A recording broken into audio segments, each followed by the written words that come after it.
This is the Pierre Berton Show. Bruce Lee, Mandarin Superstar, production 1892, recording December 9th, 1971, in Hong Kong.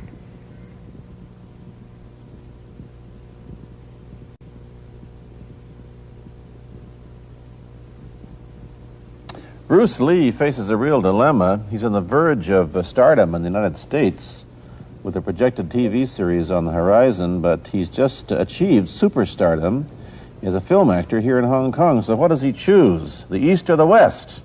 It's a kind of problem most budding movie actors would welcome. It's the Pierre Berton Show, the program that comes to you from the major capitals of the world. This edition comes to you from Hong Kong. And Pierre's guest is the man who taught karate, judo, and Chinese boxing to James Garner, Steve McQueen, Lee Marvin, and James Coburn. The newest Mandarin superstar, known in the West for his appearances in Batman, The Green Hornet, Ironside, and Longstreet.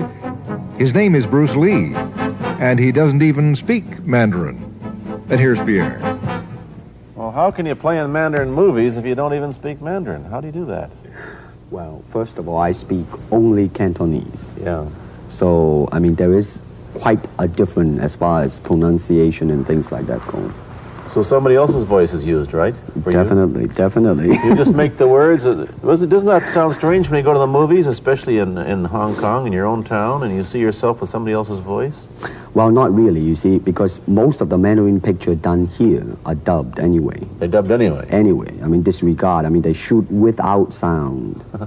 So it doesn't, make any difference. Your lips never quite make the right words, do they? Well, that's where the difficulty lies, you see. I mean, in order to, because the Cantonese have a different way of saying things, different from the Mandarin. Yeah. So I have to find, something similar to that and keep a kind of a feeling going behind that. Something that matching the Mandarin deal. Like the old silent days. Complicated? Like the old silent days. But I gather in the movies made here, the dialogue is pretty stilted anyway. Yeah, I agree with you. I mean, see, to me, a motion picture is motion. Yeah. I mean, you got to keep the dialogue down to the minimum. Did you look at many Mandarin movies before you started playing in the first one? Yes. What did you think of them when you saw them? Quality-wise, I mean, I have to admit that it's not quite up to the standard. However, it is growing, and it is getting higher and higher and going toward that standard, that what I would term quality. They say the secret of your success in that movie, The Big Boss, which was such a success, rocketed you to stardom in Asia, was that you did your own fighting. As an expert in the various martial arts in China, what did you think of the fighting that you saw in the movies that you studied before you became a star? Well, I mean, definitely in the beginning, I had no intention or whatsoever that what I was practicing and what I'm still practicing now would lead to this to begin with. But martial art has a very, very deep meaning as far as my life is concerned, because as an actor, as a martial artist, as a human being, all these I have learned from martial art. Maybe for our audience who doesn't know what it means, you might explain exactly what you mean by martial art. Right. Martial art include all the combative arts like karate or karate, judo, Chinese kung fu or Chinese boxing, whatever you call it. All those. You see, like Aikido, Korean, I can go on and on and on. But it's a combative form of fighting. I mean, it's not, some of them became sport, but some of them are still not. I mean, they use, for instance, kicking to the groin, jabbing fingers at the eyes, and things like that. No wonder you're successful in the Chinese movies. They're full of this kind of action anyway. They needed a guy like you could... Violence, man. So you didn't have to use a double when you moved into the motion picture world here. You did it all yourself. Right. Can you break 5 or 6 pieces of wood with your hand or your foot? I'll probably break my hand and foot. But tell me a little bit...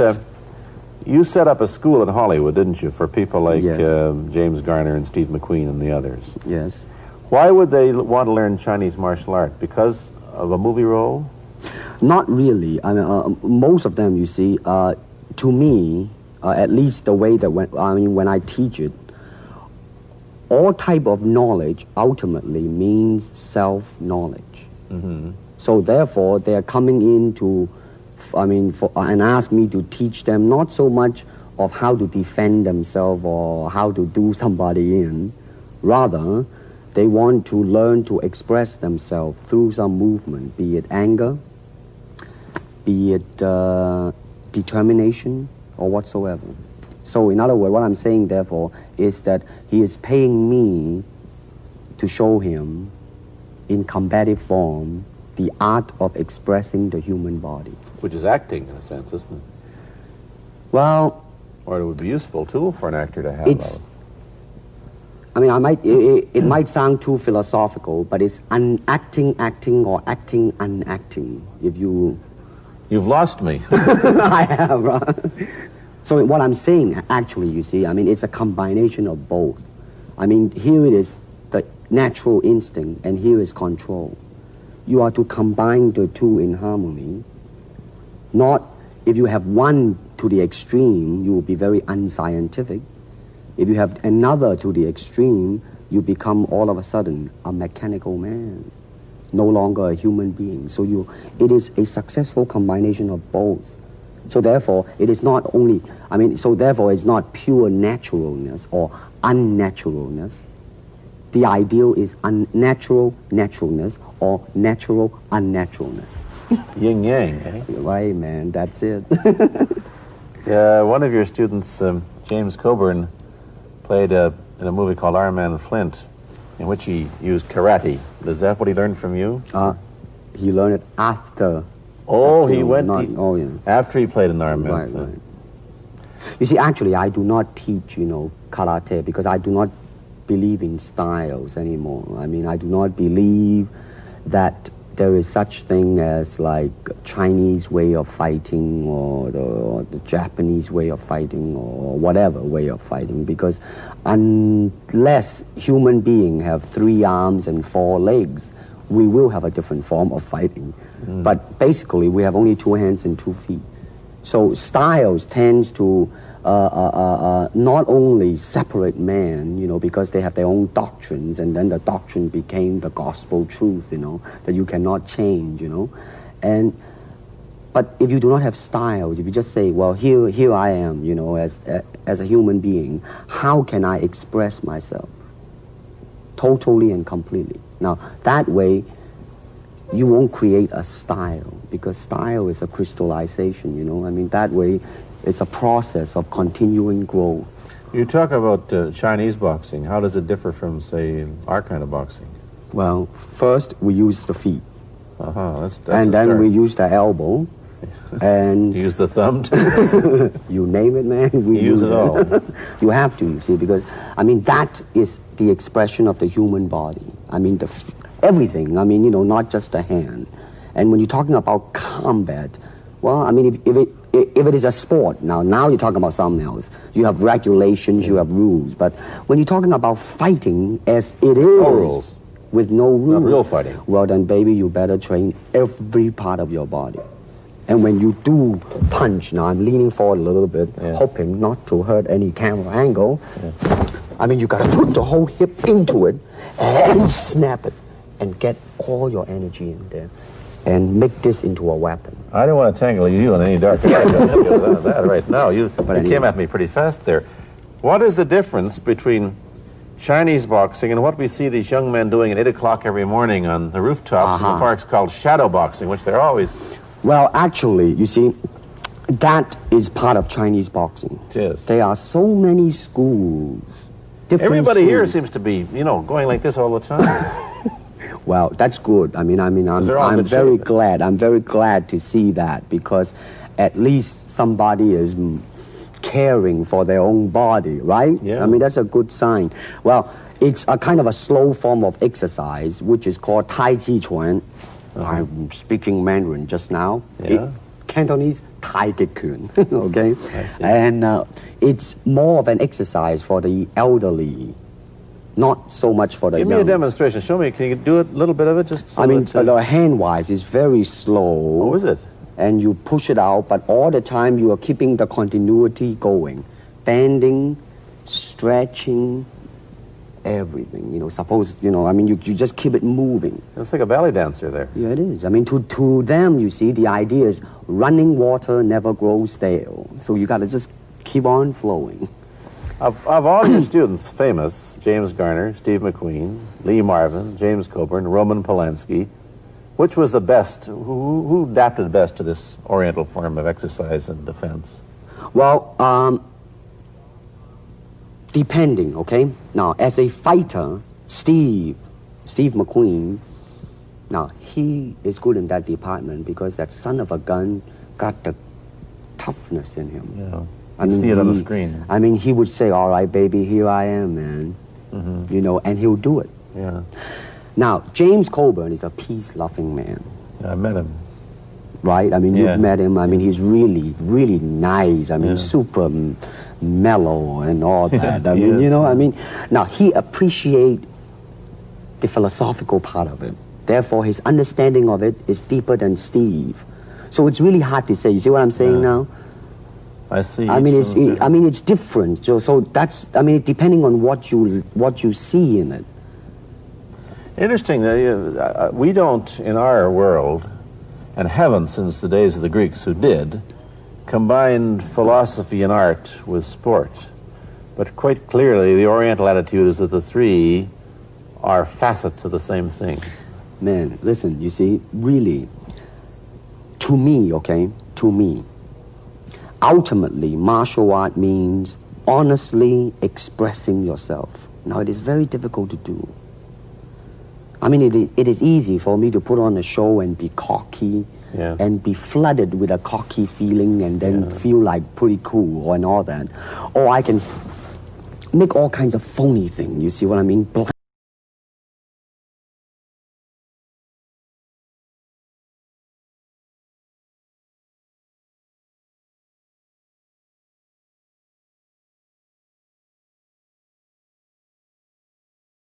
Hard to do, and you have to train. You have to keep your reflexes so that when you want it, it's there. When you want to move, you're moving. And when you move, you are determined to move. Not taking 1 inch, not anything less than that. If I want to punch, I'm going to do it, man, and I'm going to do it, you see. So, I mean, so that is the type of thing you have to train yourself into it, to become one with the, you think? Yeah, this is very un-Western, this attitude. I want to ask you about your movie and TV career, but first we'll take a break. Then I'll be back with Bruce Lee. I've been talking to Bruce Lee mainly about the Chinese martial arts, which include things like Chinese boxing, karate, and judo, which is what he taught when he was in Hollywood. After he left the University of Washington, where he studied, of all things, philosophy, if you can believe that. He did, but that, perhaps you understand why the two go together from the first half of this program. And you can perhaps understand how he got into films. He knew a lot of actors, but I'm told that you got the job on the Green Hornet, where you played Kato the chauffeur, mainly because you're the only Chinese-looking guy who could pronounce the name of the leading character, Britt Reed. I meant that as a joke, of course. And it's a heck of a name, man. I mean, every time I said it at that time, I was super conscious. I mean, really now, that's another interesting thing, huh? Let's say if you learn to speak Chinese. Yeah. And it's it's not difficult to learn and speak the word. The hard thing, the difficult thing, it's behind what is the meaning, what brought on the expression and feelings behind those words. Like when I first arrived in the United States, and I look at a Caucasian, and I really would not know whether he was putting me on or is he really angry, because we have different way of reacting to it. See, those are the difficult things, you see. It's almost as if you came upon a strange race where a smile didn't mean what it does to us. In fact, a smile doesn't always mean the same, does it? Of course not. Yeah, I just thought of that. Tell me about the big break when you played in Longstreet. I must tell the audience that that's it. Bruce Lee had a bit part or a supporting role in the Longstreet series, and this had an enormous effect on the audience. What was it? Well, you see, the title of that particular episode of Longstreet is called The Way of the Intercepting Fist. Now, I think the successful ingredient in it was because I was being Bruce Lee. Yourself. Myself, right. And did that part, just express myself, like I say, honestly express myself at that time. And because of that, I brought, favorable mentioning in like New York Times, which says like the Chinaman, who incidentally came off quite convincingly enough to earn himself a television series, and so on and so on and so forth. Can you remember the lines by Sterling Sullivan, the key lines? He's one of my students, you know that? Was he too? Yes. You've had everybody as your student. But you read, there were some lines that expressed your philosophy. I don't know if you remember them or not. I remember that. Let's hear. This is what it is, okay? You're talking to Longstreet, played by James Francesca. I said, empty your mind. Be formless, shapeless, like water. Now you put water into a cup, it becomes the cup. You put water into a bottle, it becomes the bottle. You put it in a teapot, it becomes the teapot. Now water can flow or it can crash. Be water, my friend. Like that, you see? Oh, I see. I get the idea. I get the power behind it. So now, two things have happened. First, there's a pretty good chance that you'll get a TV series in the States called The Warriors, in which you use what, the martial arts in a Western setting? That was the original idea. Now, Paramount, I did Longstreet for Paramount, and Paramount wants me to be in a television series. On the other hand, Warner Brother wants me to be in another one, but both of them, I think, they want me to be in a modernized type of a thing. And they think that Western idea is out. Whereas you want to do the Western, eh? I want, because you see, I mean, how else can you justify all these punching and kicking and violence except in that period of the West? I mean, in nowadays, I mean, you don't go around on the street kicking people or punching people. Because if you do, that's it. I mean, I don't care how good you are, But this is true also of the Chinese dramas, which are mainly costume dramas. They're all full of blood and gore over here. You mean here? Yeah. Well, unfortunately, you see, I hope that the picture I am in would either explain why the violence was done, whether right or wrong or whatnot. But unfortunately, pictures, most of them here, are done mainly just for the sake of violence. You know what I mean? Like, fighting for 30 minutes, get stabbed 50 times. Well, I'm fascinated. Let me give you your microphone back. I'm fascinated that you came back. I am a martial artist. You came back to Hong Kong on the verge of success in Hollywood and full of it. And suddenly, on the strength of one picture, you become a superstar. Everybody knows you. You have to change your phone number. You get mobbed in the streets. Now, what are you going to do? Are you going to be able to live in both worlds? Are you going to be a superstar here, or one in the States, or both? Well, let me say this. First of all, the word superstar really turned me off, and I'll tell you why. Because the word star, man, it's an illusion. It's something what the public calls you. You should look upon oneself as an actor, man. I mean, you would be very pleased if somebody say, hey, man, you are a super actor. It is much better than, superstar. Yeah, therefore, you've got to admit that you are a superstar. You're not going to, if you're going to give me the truth. I'm honestly saying this, okay? Yes, I have been very successful. Yeah. Okay? But I think the word star I do not look upon myself as a star. I really don't. I mean, believe me, man, when I say it. I mean, I'm not saying it because what are you going to do? Let's get back to the question. Okay. Are you going to stay in Hong Kong and be famous? Or are you going to go to the United States and be famous? Or are you going to try and eat your cake and have it too? I am going to do both because, you see, I have already made up my mind that in the United States, I think something about the Oriental, the true Oriental should be shown. Hollywood sure as heck hasn't. You better believe it, man. I mean, it's always that pigtail and bouncing around, chop, with the eyes slant and all that. And I think that's very, very out of Is it true that you were the first job you had was being cast as Charlie Chan's number one boy? Yeah, number one son, yeah. No, They never made the movie. No. They were going to make it into like a new Chinese James Bond type of a thing. Now that, you know, the old man Chan is dead, Charlie is dead, and his son is carrying on. But they didn't do that. No. Batman came along, you see, because, and then everything was started to be going into that, you know, that kind of which you were in. But I mean, by the way, I did a really terrible job in that, I have to say. Really? You didn't like yourself? I didn't see it.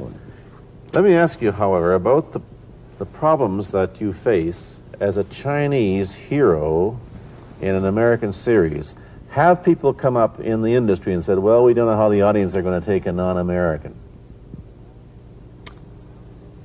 Well, such question has been raised. In fact, it is being discussed, and that is why The Warrior is not going to be on.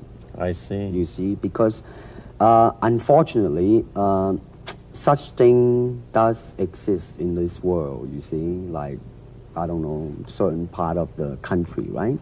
Where, like, they think that business-wise, it's a risk. And I don't blame them, I mean, in the same way, it's like in Hong Kong, if a foreigner come and became a star, if I were the man with the money, I probably would have my own worry of whether or not the acceptance would be there. But that's all right, because if you honestly express yourself, it doesn't matter, see?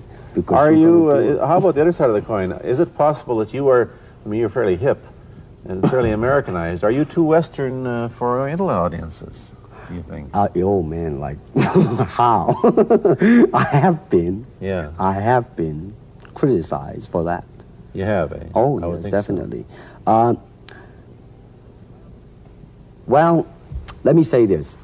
When I do the Chinese film, I'll try my best not to be as American as I, you know, have been adjusted to for the last 12 years in the States. But when I go back to the States, it seems to be the other way around. You know what I mean? You're too exotic, eh? Yeah, man. I mean, they're trying to get me to do too many things that are really for the sake of being exotic. You understand what I'm trying to say? Oh, sure. So it's really, I mean, it's when you live in both worlds, it brings its problems as well as its advantages, and you've got both. Time to go to a commercial. I'll be back in a moment with Bruce Lee.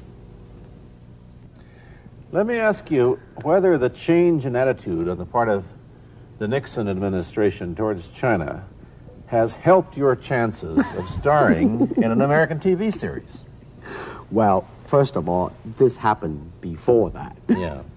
But I do think that things of Chinese will be quite interesting for the next few years. I mean, not that I'm politically, you know, inclining toward anything. You know, I understand that. I'm just wondering. But I mean, once the opening of China, you know, I mean, that it will bring more understanding. Yeah. More things that are, hey, like different, you know? And maybe in the contrast of comparison, some new thing might grow. So therefore, I mean, it's a very rich period to be in. I mean, like, if I were born, let's say, 40 years ago. Yeah. If I have a thought in my mind, I said, boy, I'm gonna star in a movie or star in a television series in America. Well, that might be a vague dream, but I think right now, maybe, man. You still think of yourself Chinese, or do you ever think of yourself as North American? You know what I want to think of myself? As a human being. Because, I mean, I don't want to sound like, you know, as Confucius say, but under the sky, under the heaven, man, there is but one family. It just so happened, man, that people are different. Okay, we got to go. Thank you, Bruce Lee, for coming here. Thank you for Pierre. watching. Thank you.